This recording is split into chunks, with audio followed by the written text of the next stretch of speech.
All right, good evening, class. Today we're going to learn about morphological image processing. Notes.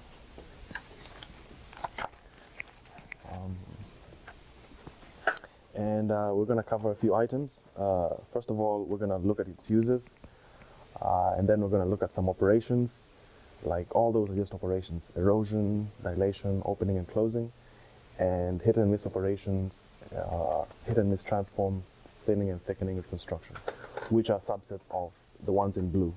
So those are really just a combination of the ones in blue. So, okay, yeah.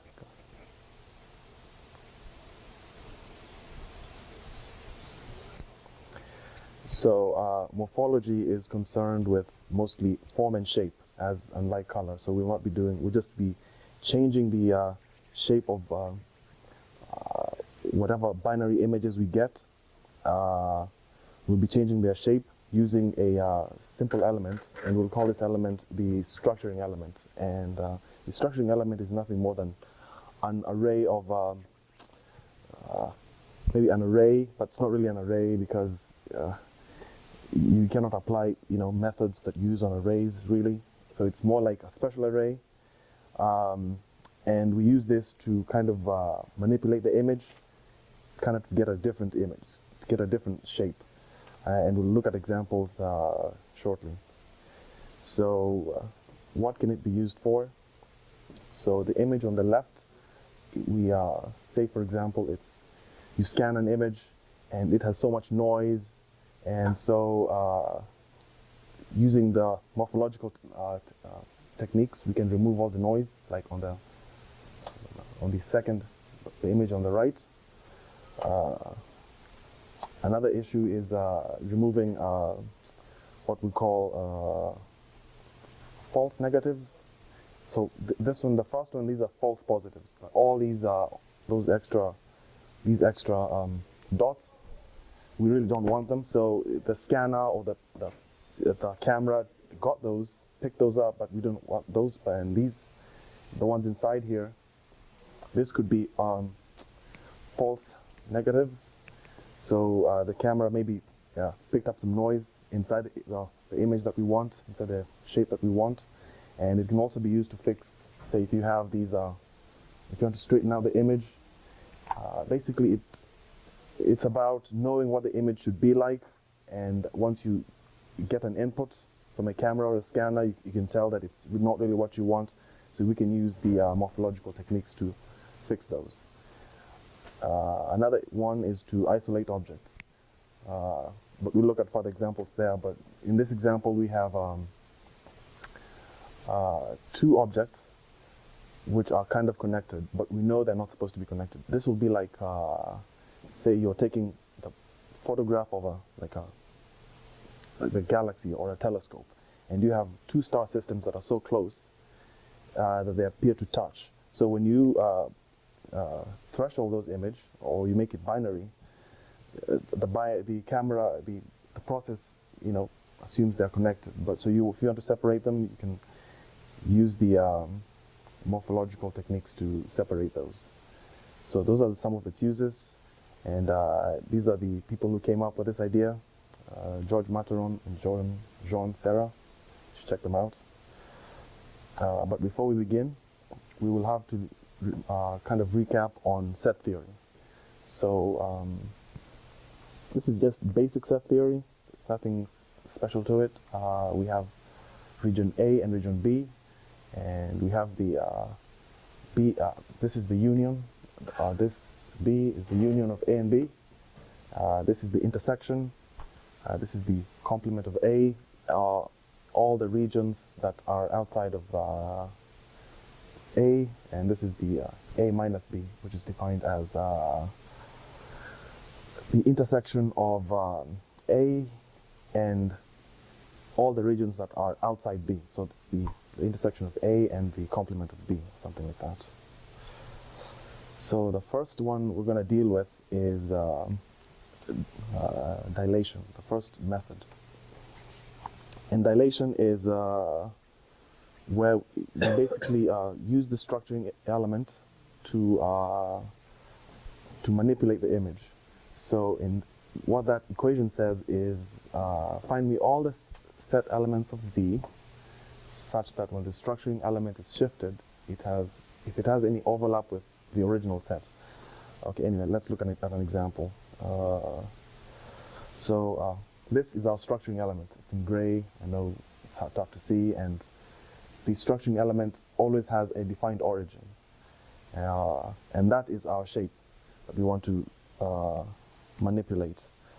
So what I've done here is placed the structuring element on this section here, and so this is the location where the origin is. That we define that as the location of the structuring element. That's the current location, and so we look and see if it has any union with the original image. So in this case it has. If we were to place it here, it wouldn't, and we would discard that pixel. So anywhere where the structuring element kind of intersects with the original image, we mark it as that is, we mark it and we add it to the original image.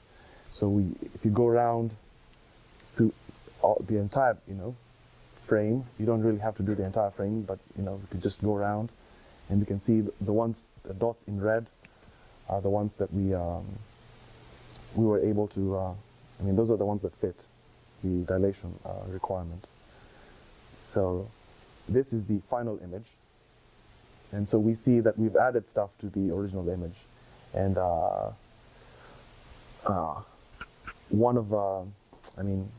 as you can see, we have kind of connected these two regions. They were kind of separate, and now we've connected them.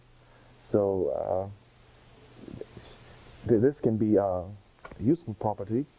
It's going to look at an example next. For example, in this image we see maybe a scan or maybe a picture that has been taken from a long distance. And what happened was that these characters are not really like touching each other,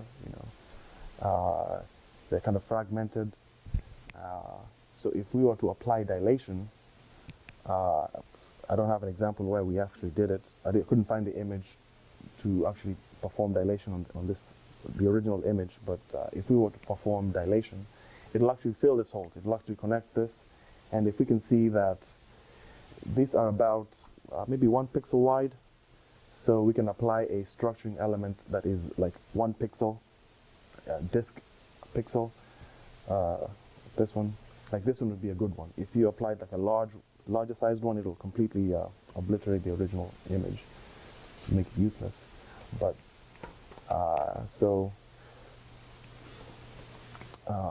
I just had an example to show you the after pictures, but we'll deal with it later.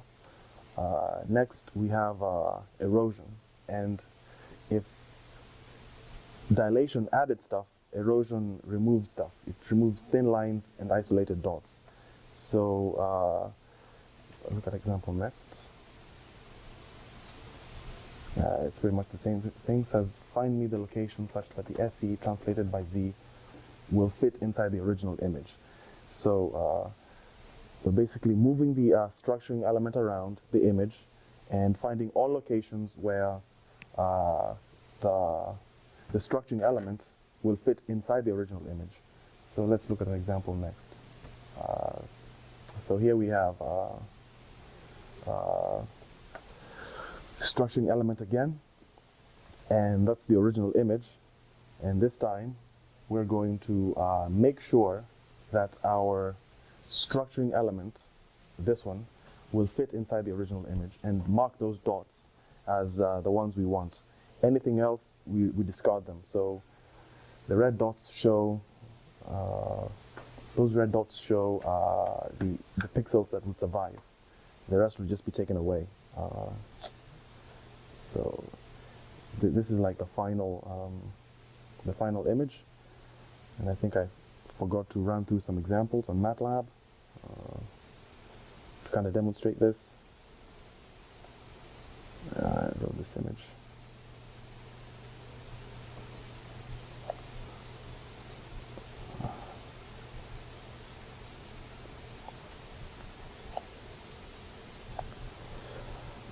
So this is the image, and this is this could be just any image that two objects that we want to separate, and so we could just erosion is simply inbuilt in MATLAB, so we don't have to do so much coding, but we use a disk of size 10 and just the method IMErode, and then run this section. So here you see we have the two images just nice and separated. But notice that using erosion, we have actually changed the size of the image. So we have removed, so this is a disk of size 10. So we've basically removed stuff, maybe 10 pixels around this final result here. And so we're going to deal with a method next which corrects that, rectifies that. And this is an example of dilation, same thing, but dilation I used so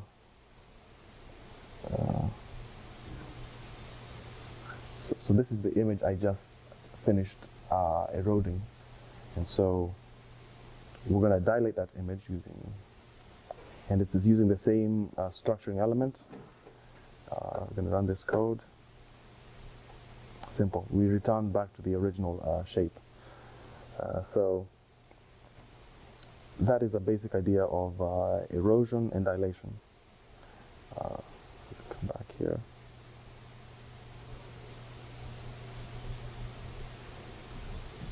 All right. So I'm gonna go through maybe a simple application. So this is maybe the pads on a circuit board, and so the original image. This is what perhaps the electrical engineer just drew up, and perhaps we want to use this just to check if some of these connections maybe fit a certain width. If they do not, maybe they will not register when the circuit board is officially printed. Using maybe the printhead of this, those solders cannot go that thin, and so here it is eroded with about, I can't remember, maybe with a disk of around 1 pixel or 2 pixels, and so we see that on this image on the right hand side, it's we lose these ones, so we can. So this is one of the applications where we can use erosion. Maybe it's useful to some people, or maybe it's the step before. And so the opening is the next operator we're going to deal with, and it does the same thing as erosion, or dilation, but it doesn't change the size of the original image. It just keeps the size. If we remember, when we dilated the previous image, it went from this. I don't know if we still have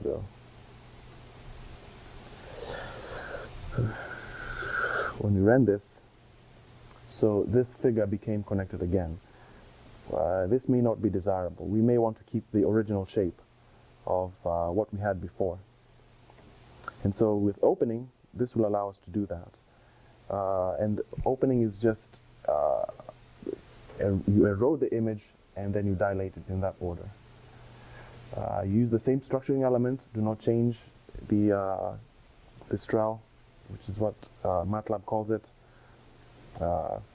It's just similar to erosion, and it's idempotent, but what that means is if you do it over and over again, it doesn't open the image some more, it just stays the same. And this is the mathematical formula where we erode, and then whatever we eroded, we open it again. We dilate it. So we're going to look at one example.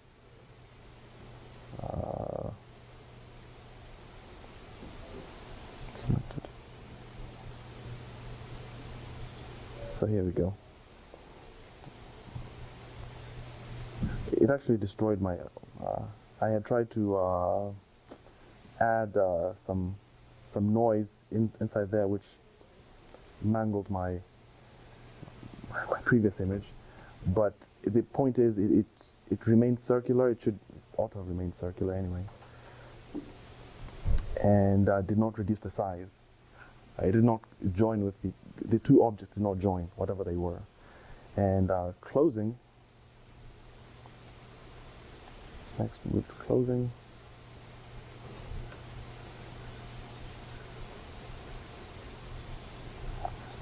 Okay, so here's an example. Just the same thing using.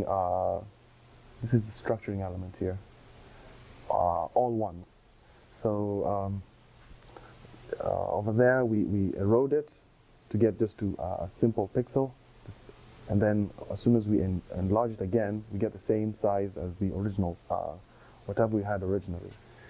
So this is when we're using different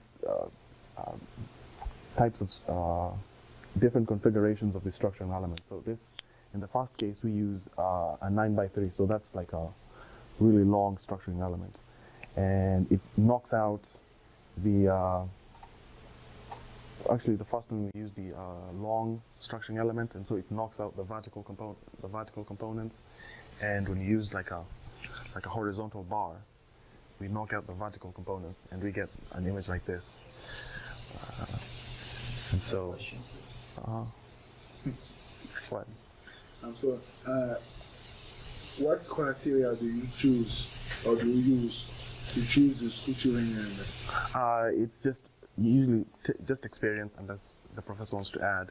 If you study an image and it looks, depending on what material you want to remove. So, for example, on this case, you would use like, in this case, for example, here you want these galaxies. You don't want these tiny little stars. So you would just use a structuring. If you use like a really long bar, you know, it would mangle your image. It will elongate all these things. So in this case, you want to keep the original shape. So you use like a disc, and you would pick the size based on the objects that you want to keep. If you make the structuring element too large, maybe we can look at an example here. Look out 100.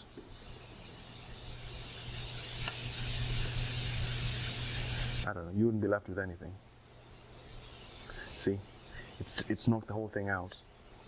So the size and the shape depend on what you want to keep. It's really based on experience, unless you'd like to add something. Practically speaking, you have two different types of problems that you could solve with them, okay? So one type of problems is you want to find some specific objects or specific shape in the image, in binary image. And then you're specifically looking for that type of object, and your mask or your structuring element will be of that type. You're looking for specific shape, right? And then it will eliminate only those shapes, and then the difference between the original image and that image where you removed all those shapes will be exactly only those shapes that you looked for, right? So this is one kind of problem that you could tackle with morphology. Another type, you want to clean some noise. And if you know some specific type of noise that you generally have, it could be, for example, stripes, okay, like linear things which are coming from some specific motion, for example. You have motion blue kind of thing, right? So when you have motion blue, it looks like long lines sticking out of some bright objects. Then you choosing those lines to remove, right? So you basically using some broad kind of lines as structural elements. Generally, in most cases, like I would say like in 90% of cases, you'll use just circles, because you don't know the orientation of the noise. So you will be looking for circles of specific radius, which is a little bit larger than the maximum size of the noise that you want to remove. Okay? So you need again to know something about your image noise, or what generally it's like 1 or 2 pixels and not much more than that. But sometimes you have big blobs which you also want to get rid of. For example, you have multiple different big objects in the image and some small objects in the image that also were segmented. And you are looking for objects which are larger areas and such threshold, right? So remove just all of the objects which are smaller than specific radius, and you decide on the radius. And this is the structuring element, circle with specific radius. Okay. So this one you keep the vertical. Yeah, this is just an example. Yeah. So in this case, maybe the guy wanted to remove the horizontal ones, and he used the horizontal structuring element, and whichever, it doesn't. It depends. So this is an example of, I think this image was opened, and it got rid of all this noise, and based on the size of the structuring element, see like all this was cut off. Maybe he used, this is a 11 pixel disk. So if you could reduce the size, and it would give you more stuff. And here we see another example of opening. So after taking the fingerprint, we just have so much noise, and this is a simple operation to remove all that noise. I don't think there's anything much in there. It could also be used, I've seen examples where I think it's dilation has been used to kind of connect all these sections that are kind of fragmented, but we'll deal with that later. And so this is one application, I guess. The next one we're going to deal with is closing. Closing is just the opposite. We want to fill holes but keep the original size. So if you remember, opening was erosion and then dilation, but closing is dilation and then erosion, using the same structural element, and it's similar to dilation, or I must have, but less destructive. And again, this is the same idempotent method. Repeated actions have no further effects, and this is the formula for it. Here we see an example of it in use. So that was the original image, and then we threshold it to get this binary image. And then afterwards we see some noise here. Maybe these are, I think, brought on by the reflection, and to get rid of those we just close the image and see how clean it is later, and we don't have any of those internal noise, and it keeps the original shape, which is the main point. So that's opening and closing. Do I have any examples? I think I do. Maybe I can. I don't think I have any good examples on closing. But if we had any kind of serious noise in here, the original image is not really doesn't demonstrate it all that well.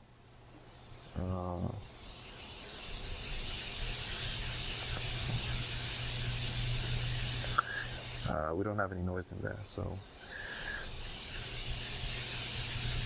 But it would be closing would be a good one if we had any of that extra noise in here. But it still keeps the original shape. And if you remember, erosion kind of separated these two, and closing doesn't. It keeps the original size and shape. And so next we're going to deal with the hit or miss transform. This is an operation that detects a given configuration in a binary image using erosion and a pair of disjoint structuring elements.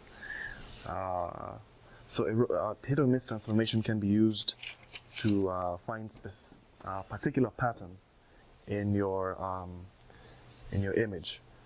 Maybe you're looking for circular discs, or triangles or whatever. You just plug them in. We're going to look at an example, And this is the formula. This is the mathematical formula, and it says something like erode A, and basically we have two structuring elements, B1 and B2. And so B1 and B2 must be mutually exclusive. They cannot, we'll look at an example later, but they cannot be the same structuring element. They have to be different. So, for example, if you had, this is one of your structuring elements. If you use this as a structuring element, then this section's where we have, maybe these are ones. On the next structuring element, this would have to be zeros. So you'd have a 0 here, and we'll look at an example later to see how that's done. And the first structuring element, you send that strel all across your image and see if it hits. And then the other structuring element, the second one, must miss completely. So that's basically what it says here. It returns a position where the first SE hits the foreground and the second SE completely misses. This is just a repetition, and this is an example, but we're going to look at a better example next. And so, as an exercise, let's say that this is the shape we want to look for, right here. And this is the image that it should, we want to find this specific shape. Maybe I should. That we want to find this specific shape. So, so basically we come up with two structuring elements, B1 and B2. Now if you notice, so this square means, so this is the origin, and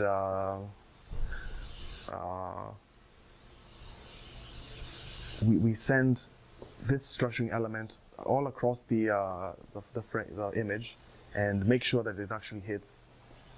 So for example, if you place it here, we see that it fits perfectly, right? This is a 1, and a 1, and a 1. So that's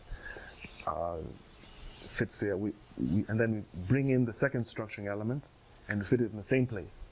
And we look and see if it misses it completely. So each and every, so this, if you place it here, and this is a 1, this should not be a 1, this should be a 0. And so that pixel is missed. It's set to 0. However, if you place it here, you can see that in this case, structuring element B1 hits all across, and it misses straight through. I think I have this same example in MATLAB, and this is the exact same thing we've been dealing with. These are the series of zeros and ones. We'll perhaps look at how specific uses. This is we define the second structuring element, and the first structuring element is just the disk, just your regular disk.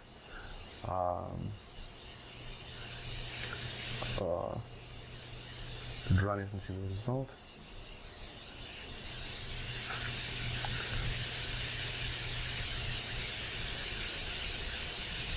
And it only found it in 2 spots, right here, just somewhere here, and right here. So these are the 2 positions where we have where this shape or pattern fits in that image.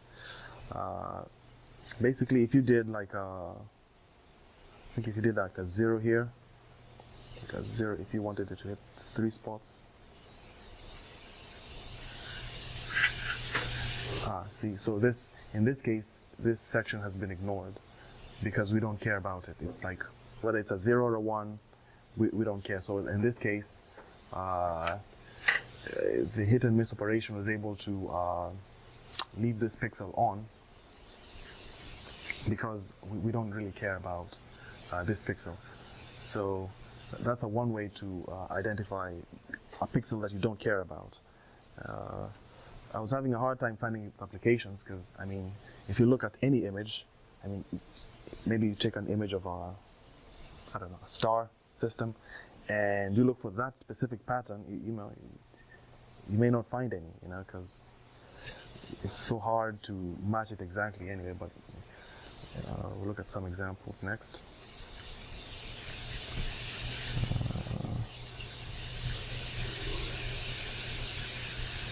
So this is the result, and this example shows where the user wanted to find the locations of any bright spots, and so he used the hit and miss application operation, and the location of any bright spots are the ones where the bright spots. I'm not sure what kind of structuring element they used, whether it's a large one or a small one, or both. They successively used it. I can't remember. That just will reduce the size of all the parts in the image to the same dimension. No, so this is a hit and miss transfer. It'll give you the location of it only. It'll not give you the shape or whatever. It's just the location, just one pixel for each and every part where it hits the. Yeah, because everything was used at the same, Yeah, this, in fact, it says here the dots shown were enlarged to facilitate viewing. Basically, it just gave you the location where that strail hit, located any one of these spots. I wish I remembered what kind of strail they used. I don't even have a reference here. But anyway. We move on, and this is the second example that someone used I think this is a PhD paper I found. I was kind of reaching for examples of where this would be useful, and basically there's also grayscale morphological operations, and so this is like a satellite image looking at a port, and they're trying to look for ships, and so these are all these locations. These are ships, and he used the hit and miss operation.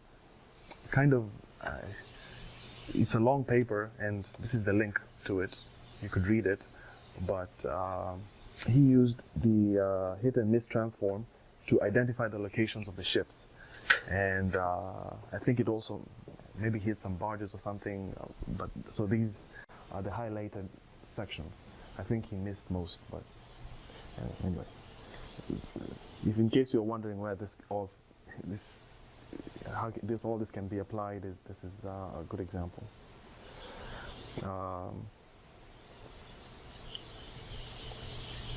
Let's go back to the lecture.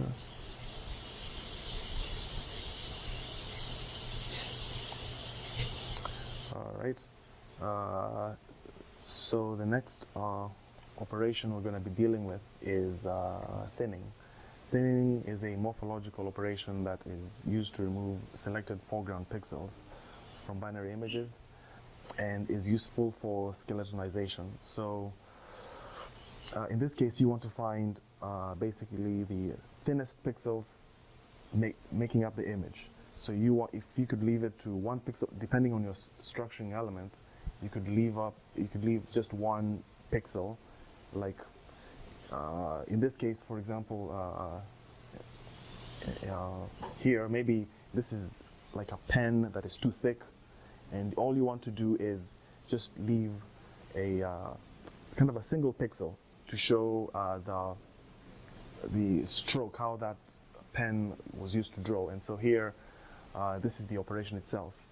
The thinning of I and J, that's how you read it, is the image I. This is the image and the structuring element, and you use the hit and miss operation, and this minus is the one that the minus operation is the one that we covered earlier. It is the x minus y is x and not y, the intersection of x and not y. So that will give you the kind of a thin line around it, and I think this next example shows it. Each and every successive iteration here removes a thin line.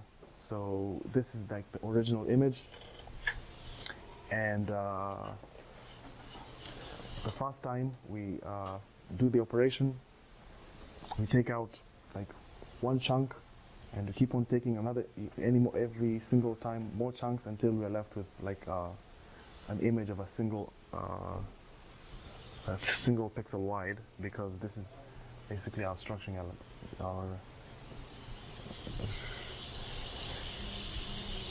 This is basically our structuring elements, and I think they're rotating it successively every time they do it. And so it's also important in that if you do it again and again and again, it doesn't take out any more pixels, so you are safe on that. Anyway, we're going to deal with thinning a bit here on our MATLAB code. Let's see. So we read the image, we make it binary, even though this is not recommended. The function has been improved. We make it into a skeleton, and let's run it. And let's look at the original image.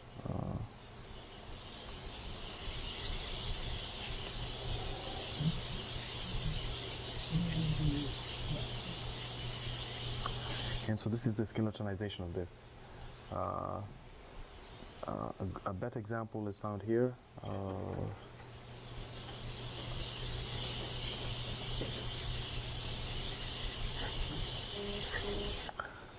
Here you see a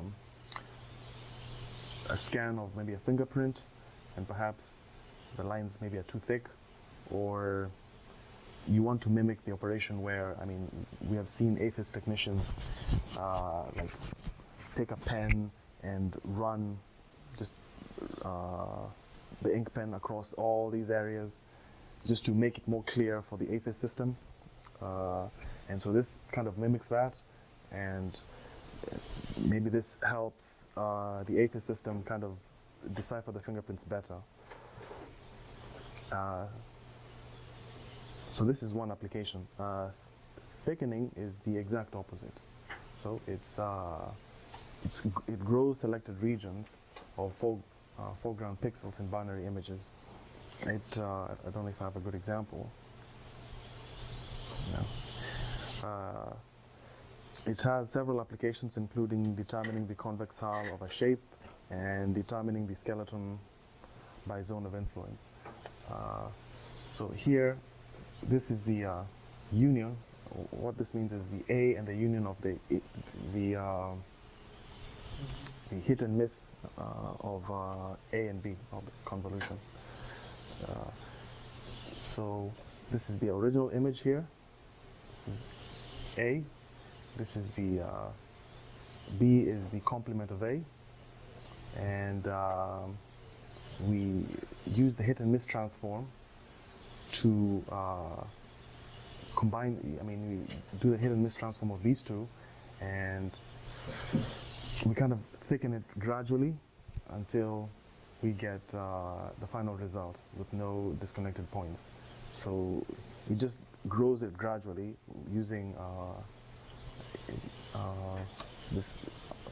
structuring element, and a good example would be this here. So this is basically, these are the original image, and the 45-degree convex hull algorithm is just like a set of structuring elements that look like they are separated 45 degrees from each other. So they look like a butterfly on the opposite effect, on the opposite ends. And so if you grow it gradually, this is what you get. I'm a bit low on the applications of thickening. I couldn't find any good examples, and so we're gonna move on to boundary extraction. Boundary extraction, again, in this case, you may want to find the boundaries of these images where they change. You just basically you dilate the input image, or it gets bigger. But how you do it is that you dilate this image, and then you use the same image to subtract subtract the original image from the dilated image. So with that, this is that minus the dilated image, and you get this. I believe we have some examples, which is somewhere here.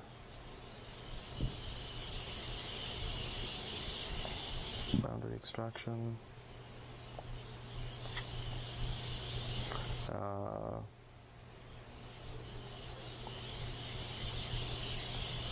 We use the biological binary morphological operation with the remove key tag.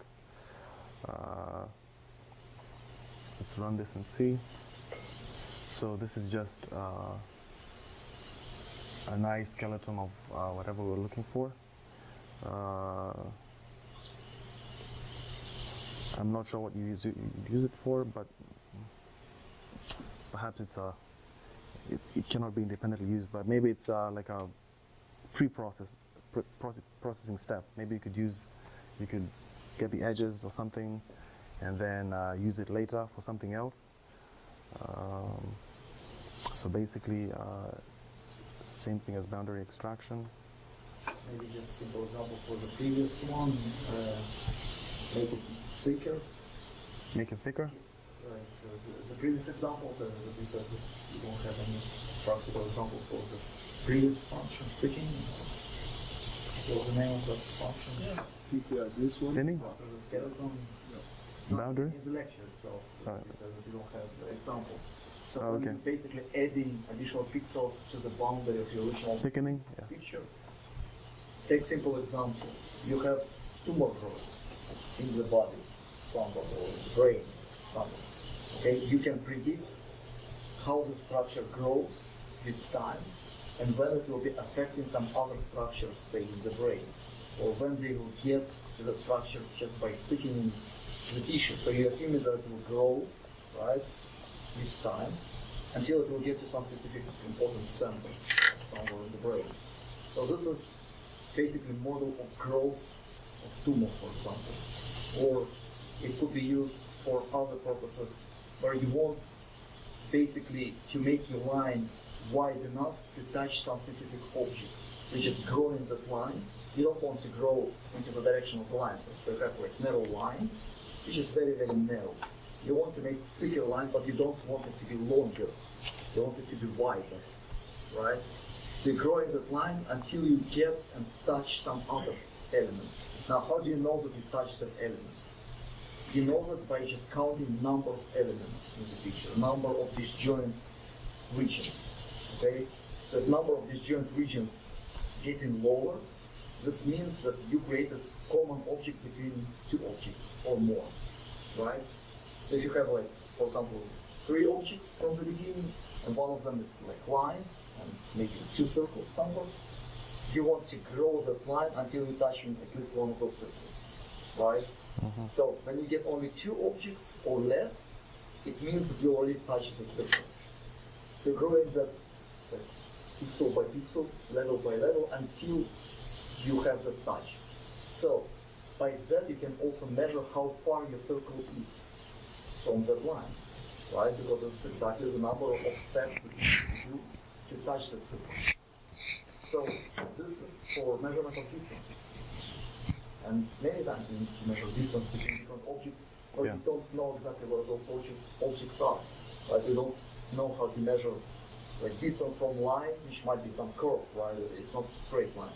You know how to measure from point to straight line, like a formula.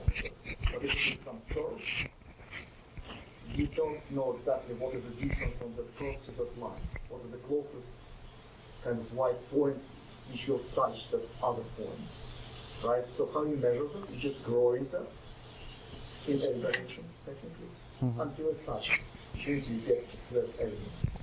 And then you know the distance. Gotcha. Yeah, so that's a good application for it.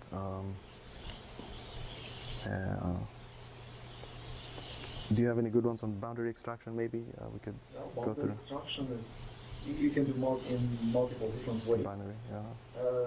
This edge detector, Uh-huh.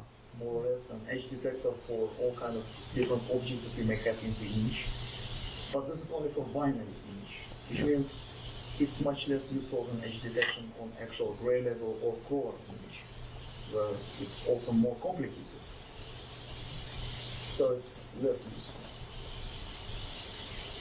Can we illustrate with some example the tumor? Like, say the boundaries of the tumor, it's like, game paper, you say this is the boundaries of the future boundaries.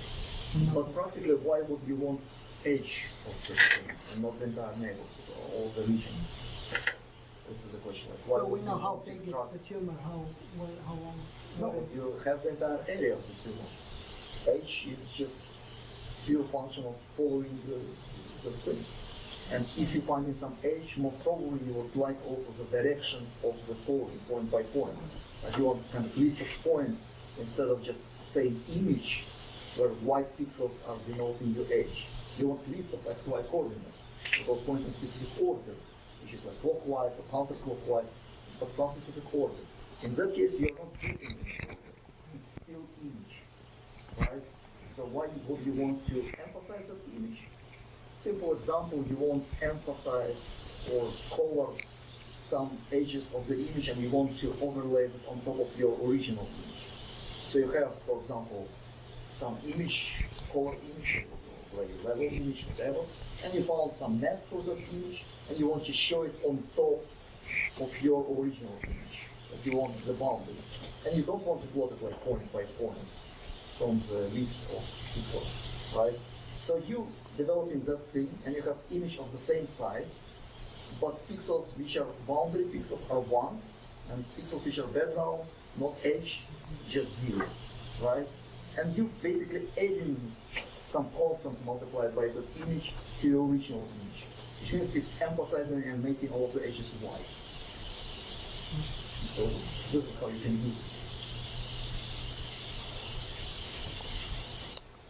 All right.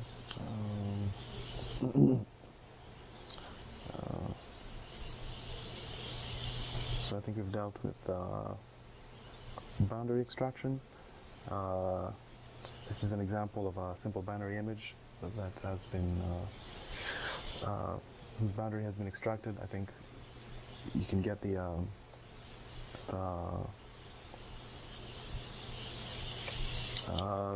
edges around that. Maybe it's a coin or something. And then I think the most interesting one is the reconstruction. The reconstruction is a morphological transformation involving two images, where you get a marker and a mask, and a structuring element. So the marker is basically just like a subset of the mask. Then the marker is the starting point, and the marker constrains the transformation. So you basically have two images, and maybe one is distorted a bit, and the structuring element is used to define connectivity. I think this is I'm going up. So if we have an image G, and F is the marker, we have, and B is the structuring element. So this is the mathematical formula, and B is the structuring element. The reconstruction of G from F, and that's how it's denoted. R of G from F is equals to HK. So we initialize H1 to be the marker image, and this is the hit and miss operation. We use the original image. So this is like the next image that we're going to get. So it's an iterative process. And so the next image will be the original image A. This is dilated with B, and you get its union with the intersection with G. And you keep on this process, keep on doing this process all the way until there are no changes. So that means that the next operation is, the next image is the same as the previous image.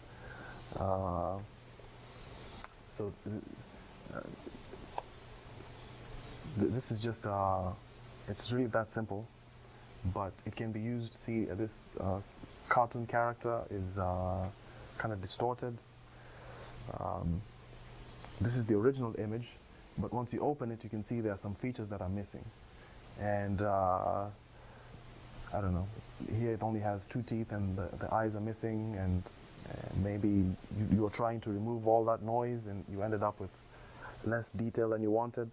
And so you can use the original image, that one, to kind of reconstruct with an appropriate structuring element to kind of reconstruct the image, and you end up getting something like this. But it's through an iterative process. I don't think I have any examples. Nope. No, I don't have any examples on it. I don't have any MATLAB code on it. But that's just how it's done. You open the image and you get the intersection of that and the mark, and you keep on doing that until you'll get a reconstructed image. I don't think I had a good image to kind of, other than this, to reconstruct, and so I really couldn't do any MATLAB code on it to show you guys. But so technically, intuitively speaking, what you are doing here, you have 2 types of images, right? Yeah. One image is noisy with all kind of small pixels here and there, disjoint, unconnected to the main body of the segmentation, right? So you have a big face and all kind of additional noise pixels here and there that you want to delete somehow, right? But when we deleting them with some morphological operation like opening the image, you're removing also some of the elements that you want to leave. Now, pay attention that those elements are connected to the main body in the original image, but not connected in the final result. So, can you open a bigger image here? Open on the entire screen. okay. Just from the presentation.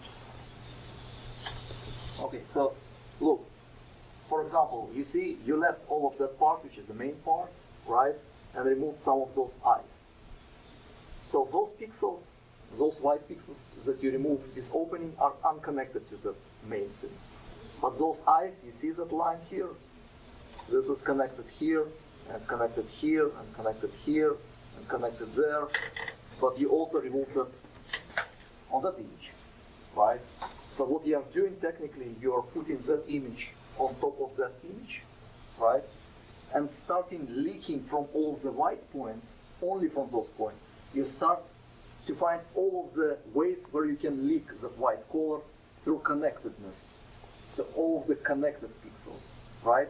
And leaving everything outside. So all of those clearly will not be leaked. Why? Because those pixels are not connected to the main body here, right? So those will never appear again. But those pixels which were here connected in the original image will leak here white color, and here white color, here white color, and so on. And the same thing here. Pay attention. Here was the last tooth that we lost here. This tooth was connected here, so the tiny line to the bottom part, right? So it was connected here. But those things were not connected. So we will still not reconstruct any of those. So all of the structures that you have here is somehow connected to the pixels which were available here. It has to. So it has to be connected to this one, to this one, to this one, to this one. We're just adding from the original image all of the pixels which are connected. Anything not connected back to the all of the closing, pixels. anything not connected to the closing, it's not going to be Anything added. which is not connected to that thing Closing, from that's right. here will not appear. Okay? So all those random stuff will disappear technically, right? But all the stuff which was connected to those white pixels in that image, if you kind of overlay one on top of another, will be reconstructed back after n iterations. Okay, after enough iterations. But how did we lost it the first time? Yeah. Like the eye. Yeah. Why we lost So this one is im open. You're just removing everything where you cannot fit circle specific size. This is image opening.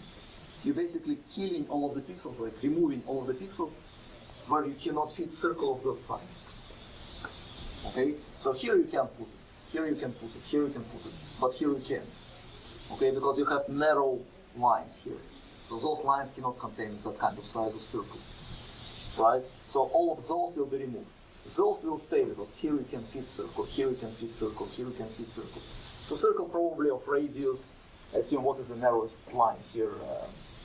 I assume something like that, or maybe it's Z radius, the diameter. Okay? So you need to fit the entire circle inside of Z. Actually, probably even smaller than that, because you can fit it here. So those small things.